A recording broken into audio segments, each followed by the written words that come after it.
সারা বছর তো গরুর গোস্ত রান্না করে খেলেন, চলেন আজকে একটু অন্যরকম ভাবে আপনাদেরকে খাওয়াবো। তো রেসিপিটা কি করতেছি সেটা তো লাস্টে দেখাবোই। সেটা হচ্ছে গরুর গোস্তের ভর্তা। আসসালামু আলাইকুম, সবাই কেমন আছেন? আশা করি সবাই ভালো আছেন। আলহামদুলিল্লাহ আমিও ভালো আছি। আজকে সকালে উঠে কোনো রুটি বানানোর ঝামেলা হয় নাই। আগের দিন রাতে হচ্ছে দুধ রাখা হয়েছিল, তো দুধ দিয়ে হচ্ছে চা বানাবো। আর হচ্ছে পাউরুটি আছে অনেকগুলা, পাউরুটি হচ্ছে একটু গরম করে ছেঁকে দিব, ব্যাস এইটাই হচ্ছে নাস্তা। আর একদম ভেজাল শেষ। রুটি বানানো কিন্তু আসলে একটা ভেজাল কাজ। রুটি বানাও, রুটির সাথে ভাজি করো, এটা মনে হয় সবারই। কি দিয়ে খাবে সেই নিয়ে এক চিন্তা।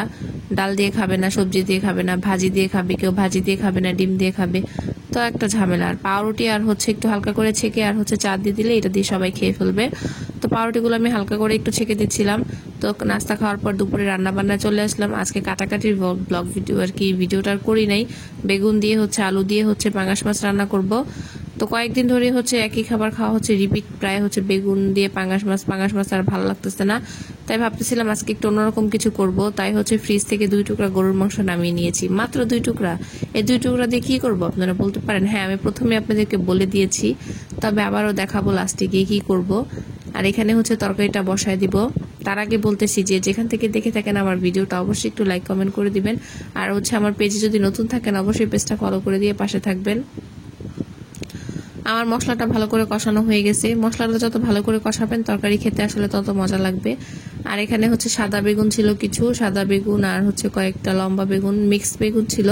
সাথে হচ্ছে আলু দিয়ে হচ্ছে একটু রান্না করব মাখা মাখা করে। কয়েকদিন ধরে যাই রান্না করতেছি, মুখে না কোনো স্বাদ লাগতেছে না, কেন জানি মুখে কোনো কিছু মজা লাগতেছে না।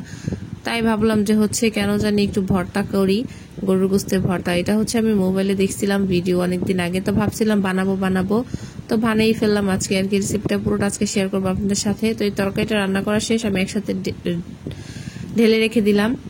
এখানে হচ্ছে 2 পিস হচ্ছে গরুর মাংস নিয়ে নিছি, একদম ছোট সাইজের, বেশি বড় কিন্তু না। নিয়ে প্রথমে ভালো করে ধুয়ে নিতে হবে, ধুয়ে ভালো করে পাটা আর পোতার মধ্যে নিয়ে ভালো করে থেতলিয়ে নিতে হবে, একদম ভালো করে একদম ছেঁচে নিতে হবে।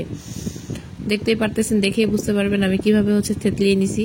তো ভালো করে থেতলিয়ে নেওয়ার পর একটা হচ্ছে প্যানে তেল দিয়ে দিবেন, একটু বেশি তেল দিতে হবে, কম তেল দিলে আবার একটু অন্যরকম লাগবে, পোড়া পোড়া গন্ধ আসবে। সাথে কিছু পেঁয়াজ, আদা কুচি, রসুন, সামান্য পরিমাণ লবণ, একটু মরিচের গুঁড়া, একটু হলুদের গুঁড়া আর কয়েকটা সাথে শুকনো মরিচ, ব্যাস আর কিচ্ছুর দরকার নেই। এগুলা দিয়ে একদম মিডিয়াম, একদম লো আছে অনেকক্ষণ রান্না করবেন, মানে একদম ভাজা ভাজা করে ফেলবেন। মাংসগুলো যাতে একটু ভিতরে সিদ্ধ হয় ওই পর্যন্ত করবেন। আর পেঁয়াজ রসুনগুলো যাতে বেশি ভাজা ভাজা না হয় ওই দিকে একটু খেয়াল রাখবেন। তো এক সাইড করে শুকনো মরিচ আর পেঁয়াজ রসুনগুলো রেখে আরেক সাইডে হচ্ছে মাংসটা একদম ভাজা ভাজা করে দিছি। এখন হচ্ছে এটা বাটাবাটির পালা। একদম পাটায় নিয়ে ভালো করে মিহি করে ছড়িলে যত জোর আছে দিয়ে বেটে ফেলবেন, তাহলে এই ভর্তাটা রেডি। শুধুমাত্র হচ্ছে লবণটা একটু দেখবেন, যে লবণ যদি না হয় তাহলে একটু লবণ দিবেন। আমি হচ্ছে ভর্তাটা প্রথম বানিয়েছি, মোটামুটি ভালোই লাগছে, খুব বেশি একটা খারাপ লাগে নাই। তবে হচ্ছে গরুর গোস্ত রান্না, যে রান্নার একটা স্বাদ আর এই ভর্তার আরেকটা স্বাদ, এক একটা আপনি এক এক রকম স্বাদ পাবেন। তবে এটা গরম ভাতের সাথে খেতে বেশি ভালো লাগছে।